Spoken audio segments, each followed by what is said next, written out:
السلام علیکم ناظرین، میں ہوں خالد چودھری، آپ کا ہوسٹ۔ آج ہمارے چیف گیسٹ ہیں سالسٹر بلال بابر صاحب، جو امیگریشن کے ماہر قانون ہیں برطانیہ میں۔ آج ہم ان سے پوچھتے ہیں کہ جو برطانیہ کے ہوم آفس کی طرف سے امیگریشن کے نئے قوانین ہیں یا جو لوگ ادھر موجود ہیں امیگرینٹس، ان کے لیے آپ جو ہیں اپنی رائے سے ہمیں نوازیں۔ السلام علیکم۔ جی، سب سے پہلے تو آپ کا شکریہ، آپ نے ہمیں ٹائم دیا، اور یہ ایک بڑا امپورٹنٹ موقع ہے اس وقت جو یو کے میں، چونکہ لیبر پارٹی کی حکومت آ چکی ہے، انہوں نے ایک لینڈ سلائڈ فتح حاصل کی اور حکومت بنائی ہے، تو سارے جو امیگرینٹس ہیں، چاہے وہ یو کے میں ہیں چاہے وہ باہر ہیں، تو ان کی نظریں نئی حکومت کی جو امیگریشن کے حوالے سے جو پالیسیز ہیں اس کی طرف ہیں۔ کچھ چیزیں جو پچھلی حکومت کر گئی، جس سے لوگوں کو جو یہاں پہ تھے یا جو آنا چاہ رہے تھے ان کو کچھ فائدے بھی ہوئے، کچھ آسانیاں پیدا ہوئے، لیکن اس کے ساتھ ساتھ کچھ مشکلات بھی بڑی لوگوں کی، امیگرینٹس کی، جو اپنے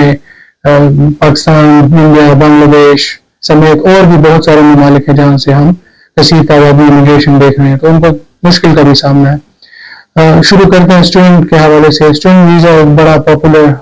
روٹ ہے اس ملک میں آنے کے لیے، اور دنیا کے ہر ملک سے تقریباً آپ نام لیں تو اس سے اسٹوڈنٹ یہاں پہ آتے ہیں، جو کہ ریونیو اسٹریم بھی ہے یونیورسٹیز کے لیے بھی۔ وہ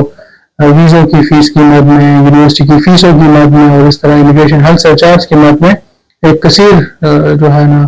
انکم جنریٹ کرتی ہے اس ملک کے لیے۔ پچھلے حکومت نے اس سال کی شروع میں جنوری میں ایک پالیسی اور ایک رول بنایا کہ جو مین اسٹوڈنٹ ہے وہ صرف اپنے ڈپینڈنٹ ہسبینڈ یا وائف یا انڈر 18 ایئرس کے جو بچے ہیں اس کو تبھی اسپانسر کر سکتا ہے کہ اگر وہ پی ایچ ڈی کے کورس میں وہ رجسٹر ہوگا۔ اس سے پہلے یہ سہولت تھی کہ کوئی بھی اسٹوڈنٹ جو کہ صرف ماسٹر ڈگری کے لیے آئے تو وہ بھی اپنے ڈپینڈنٹس کو لا سکتا تھا۔ اگر اس سے ہم تھوڑا اور پیچھے دیکھیں تو یہ جو سہولت تھی یا جو اجازت تھی، وہ جو بیچلرز ڈگری والے جو اسٹوڈنٹس بھی تھے ان کو بھی یہ اجازت تھی کہ وہ اپنے ڈپینڈنٹ لا سکتے تھے، لیکن وقت کے ساتھ ساتھ انہوں نے پہلے بیچلرز ڈگری کے جو کورسز پہ آنے والے اسٹوڈنٹ ہیں ان پہ پابندی لگائی، اور اس کے ساتھ ماسٹر پہ جو لوگ آئے ہیں تو وہ اپنے ڈپینڈنٹس نہیں لا سکتے۔ اب یہ صرف پی ایچ ڈی کی حد تک رہ گیا۔ ظاہر ہے اس سے لوگوں میں ایک تشویش بھی ہے، اور بہت سارے جو اسٹوڈنٹس جو ماسٹر کے لیے آ رہے ہیں اگر وہ اپنے ڈپینڈنٹ نہیں لا سکتے تو ان کی وجہ سے، اس بات کی وجہ سے انہوں نے یو کے کا رخ جو ہے نا وہ تھوڑا کم کر دیا، وہ بھی اور ممالک کی طرف دیکھ رہے ہیں جدھر اپنے ڈپینڈنٹ کو لے جا سکتے ہیں۔ جو فیملی کا پہلے چل رہا تھا کہ ان کی انکم 18,600 پاؤنڈ تھی، تو وہ ہسبینڈ وائف کو یا وائف ہسبینڈ کو بلا سکتے تھے۔ تو ابھی جو ریسنٹلی چل رہی ہے، لوگوں کو مشکلات ہیں، اس کے بارے میں آپ کیا کہیں گے؟ ہوم آفس کیسے دیکھ رہے ہیں؟ دیکھیں، اس سے پہلے اگر آپ کو یاد ہے کچھ سال پہلے جب انکم کی کوئی ریکوائرمنٹ اس طرح نہیں تھی، منیمم تھریش ہولڈ نہیں تھا، اور ایک دم سے پچھلی حکومت نے 18,600 منیمم ریکوائرمنٹ انٹروڈیوس کی اسپانسر کے لیے، جو برٹش اسپانسر ہے یا جو سیٹل اسپانسر ہے، تو اس پہ بھی کافی ہنگامہ ہوا اور لوگوں کو بڑی تکلیف کا سامنا ہوا۔ پھر یہ کورٹ میں بھی چیلنج ہوا، پھر کورٹ نے بھی اس کو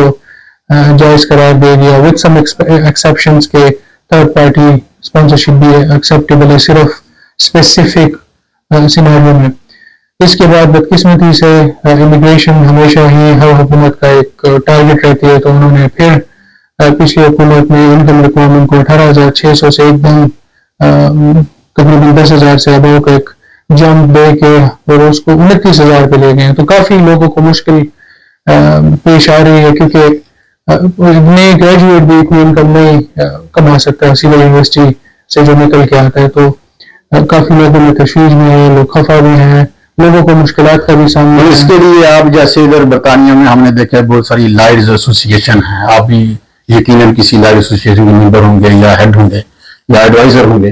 تو آپ ساتھ میں سیاسی بھی ہیں، کونسلر بھی ہیں، تو آپ نے ہوم آفس سے کوئی ایسا آپ لوگوں نے لیٹر لکھا لائر ایسوسیشن نے کہ ہماری کمیونٹی کو، فیتھ کمیونٹی جو ادھر ہے ہمارے بنگلہ دیش، سری لنکن یا پاکستانی بنگالی، سب کے لیے ایکوالٹی ہے، قانون تو وہی ہے سب کے لیے، تو اس کے لیے لوگ اسٹرگل کر رہے ہیں، لوگ سوفر ہیں، میں نے دیکھا ہے، تو اس کے لیے آپ لوگوں نے کیا کیا ہے؟ دیکھیں، صرف لائرس کمیونٹی ہی نہیں ہے بلکہ اور مکاتب کے جو لوگ ہیں، کمیونٹی گروپس ہیں، اور اس طرح چیریٹی آرگنائزیشن جو امیگریشن اور امیگرینٹس کے لیے کام کرتے ہیں، ان سب نے اس کو جو ہے نا حکومت کو بھی لکھا, ہوم آفس کو لکھا, اس کے جو نیگیٹو اثرات فیملیز پہ پرٹیکولرلی پڑ رہے ہیں ان کے بارے میں اس کو ہوم آفس کو, اس کے منسٹرز کو آگاہ کیا. لیکن چونکہ ایک حکومت کا اپنا ایک طریقہ کار ہوتا ہے, وہ اپنے ایک میگریشن ایڈوائزری کمیٹی جو میک ہے اس کی رپورٹس کو وہ جان پڑتال کر کے ہی ظاہر قانون بناتی ہے اپنا پارلیمنٹ سے پاس ہو کے, تو اس کو اس طرح اتنا آپ انفلوئنس نہیں کر سکتے حکومت کو. اس کو چیلنج ہی آپ کر سکتے ہیں عدالت میں جوڈیشل ریویو کے ذریعے, لیکن اگین چونکہ یہ تھرو پراپر چینل انٹروڈیوس کیا تو اس لیے وہ قانون ابھی تک اپنی جگہ پہ وہ قائم ہے. آخری سوال ہے, آپ لیبر پارٹی سے تعلق رکھتے ہیں, لیبر پارٹی نے ایک سیریس سے الیکشن جو جیتا ہے اور آپ کے پرائم منسٹر بیٹھ کے ہیں, آپ کو سب سے پہلے مبارک ہو کہ آپ بھی کونسلر ہیں. تو لیبر پارٹی میں آتے جو قانون کو بریچ کیا ہے, جو سابقہ حکومت نے کیا ہوا تھا, سیلم سیکر کو روانڈا بھیج رہے تھے, تو یہ گڈ نیوز ہے, ساری کمیونٹی نے اپریشیٹ کیا ہے. تو آپ یہ دیکھ رہے ہیں کہ جو سیلم سیکر یہ کب سے امپلیمنٹ ہوگا, تو جن کو روانڈا بھی نہیں بھیجا جائے گا, یہ بریچ ہو چکا ہے, امپلیمنٹ کب ہوگا؟ دیکھیے جو روانڈا پلان تھے حکومت نے جو پچھلے 2 سال پہلے 2022 میں یہ بل جو ہم نے پیش کیا, اور اس کا جو حکومت کا پچھلے حکومت کا مقصد یہ تھا کہ جو انلیگل امیگرینٹس آ رہی ہیں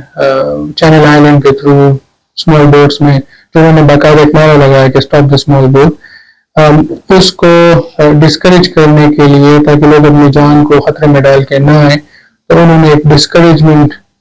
کے خاطر انہوں نے انٹروڈیوس کیا. لیکن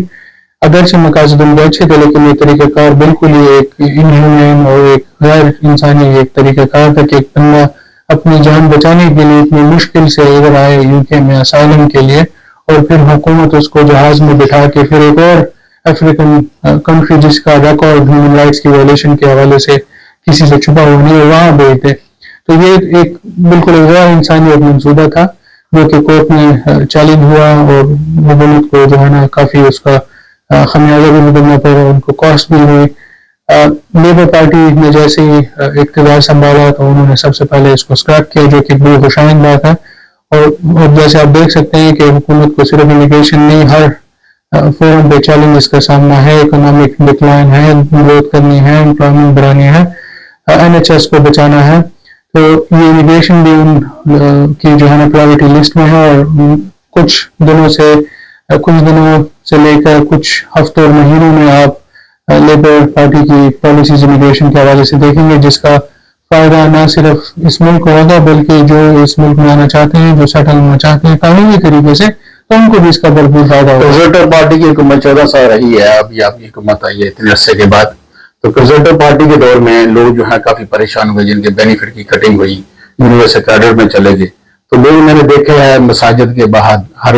جمعے کو یا اتوار کو, گردواروں کے بعد, چرچ کے بعد راشن دے رہے ہیں. تو لوگ جو پہلے بینیفٹ لے رہے تھے لیبر حکومت میں 14 سال پہلے, وہ بہت خوشحال تھے. ابھی لوگوں کی امیدیں وابستہ ہیں آپ سے, آپ کیا دیکھ رہے ہیں کہ بینیفٹ وہ واپس آ جائیں گے جو پہلے گورنمنٹ دے رہی تھی؟ بالکل, جیسے کہ ہماری لیڈرشپ میں آتے ہی اسکولوں میں بریک فاسٹ کلب کو دوبارہ سے جاری کیا. پچھلی حکومت جب لیبر کی تھی انہوں نے شو اسٹارٹ سینٹر بنائے تھے, جس میں جو ورکنگ فیملیز تھے, جو ورکنگ پیرنٹس تھے, ان کے بچوں کو جو ہے شو اسٹارٹ میں فری ایجوکیشن اور فری سپورٹ ملتی تھی. تو اس کے ساتھ ساتھ آپ نے سنا ہوگا ہمارے جو ڈپٹی پرائم منسٹر ہیں جنرل ریمن نے اپنے اسپیچ میں بھی کہا, اس کے بعد ٹی وی میڈیا میں بھی کہا کہ جو 2 چائلڈ کیپ ہے, جو کہ بڑا ایک ظالمانہ قسم کا پچھلی حکومت کا فیصلہ تھا, وہ اس کو دیکھ رہے ہیں. جیسے جو نمبرز ہوں گے, فنڈز اویلیبل ہوں گے, فائنینس اویلیبل ہوں گی, تو اس پہ بھی نظر ثانی ہوگی, کیونکہ اس 2 چائلڈ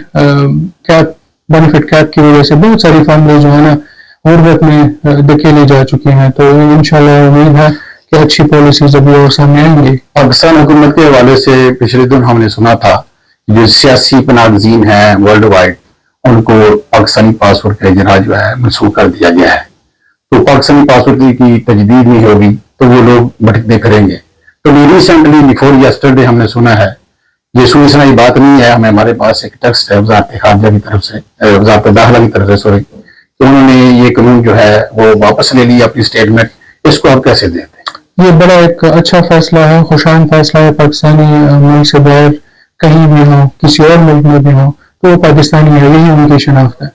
تو ان کو جو پاکستانی پاسپورٹ کا جو اجرا پچھلی حکومتوں نے روکا ہوا تھا, یہ فیصلہ جیسے ہی امپلیمنٹ ہوگا تو اس سے